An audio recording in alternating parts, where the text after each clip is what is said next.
So today I'm going to be showing you guys how we are going to be developing and creating our project ideas using Better Planet for Kids project idea development template. So first, all you guys have to do is get to the template first. So we are going to be going to our site, betterplanetforkids.org.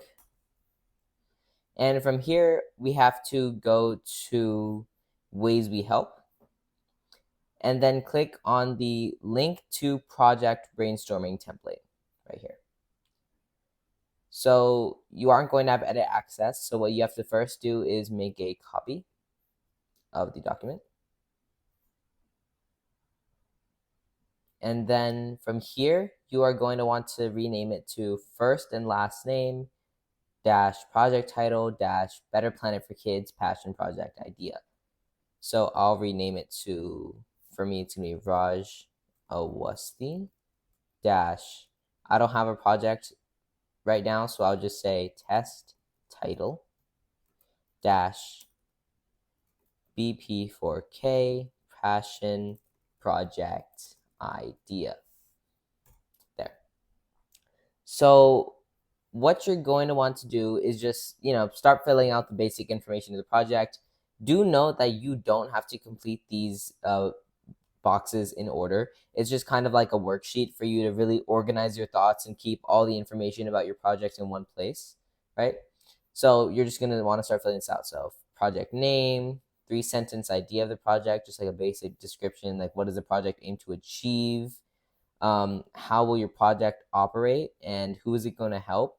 This is going to help you narrow down the kind of coordination of the project.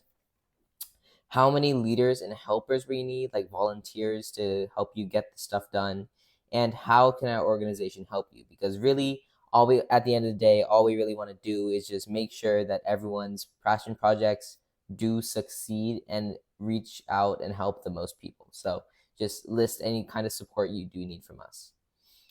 And then this was like the basic information just to get a gist of what you're trying to do. And then we get into phase planning, which is kind of the blocks of steps that you're going to be making. And that's like grouping each of your actions that you will be making in your project. So first you have phase planning. Phase one, which is research. So you are going to be researching the problem in the community, like looking for local charities or support groups that need help in the area that are related to the cause. And you're going to be listing information about the group in question, right? So you're just going to write that stuff here.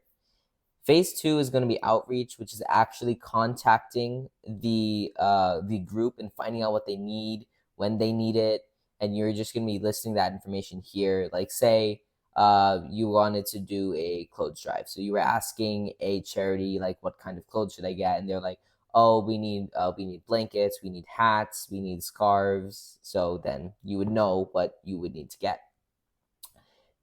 Phase three is going to be leading on to execution, and this is kind of nearing the part of your project which is a lot more hands-on instead of like preparation. So this is going to be setting up a plan to provide those goods, providing those services to the recipient in collaboration with other leaders, right? And uh, especially the authority for the charity or support group. And you're going to be writing down who you're going to talk to and what they need from you, and more importantly, what you'll need from them, like what information you'll need from them, what dates, time, stuff like that, right? So this is going to be the main like planning of the hands-on part of your project, right? And this brings us into phase four, which is the hands-on part of the project, right? So whether it is a fundraiser, whether it's a school project, etc., you'll need to write down a to-do list of your short-term and long-term goals, right?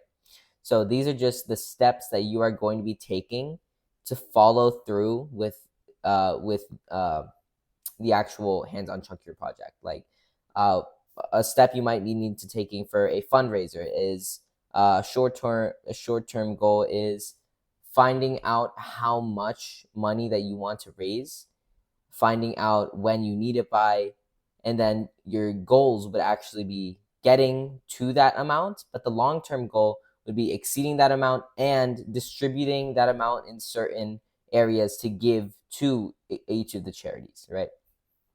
So this is just planning for the hands-on portion of the project, how the actual event or the actual campaign is going to be working. And then I think this is actually one of the most important phases right here, this last phase, phase 5, conclusion.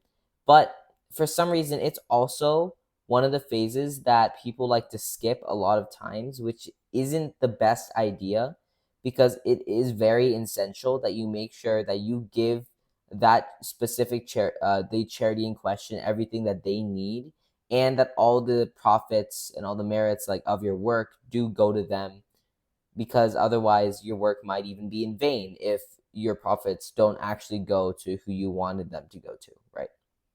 So write down the names of any and all authorities that you need to follow up with to make sure that your project is completed, because that way you will not forget who you need to talk to and who you need to follow up with to make sure that everything you wanted to happen did happen, and to make sure that your project is fully completed, right? So this is just a general overview of how you'll be filling out this worksheet. And once you are finished with your worksheet, please also make sure to send a copy of this document to betterplanetforkids@gmail.com. This email is also located on the site right here under Ways We Help, betterplanetforkids@gmail.com, because not only do we want you to be able to organize your thoughts, but we also want to be able to support you, right? We also want to be able to give you guidance. We also want to set up a meeting with you to help you in planning your project, to make sure that because this is a pretty general document meant for any type of project at all. But if you want specific advice on how you are going to be working on your specific project, I think that it would be best for you to contact us and set up a meeting with us, right? So that's pretty much it. Happy planning on your passion projects, and I hope you have a great rest of your day. Thank you.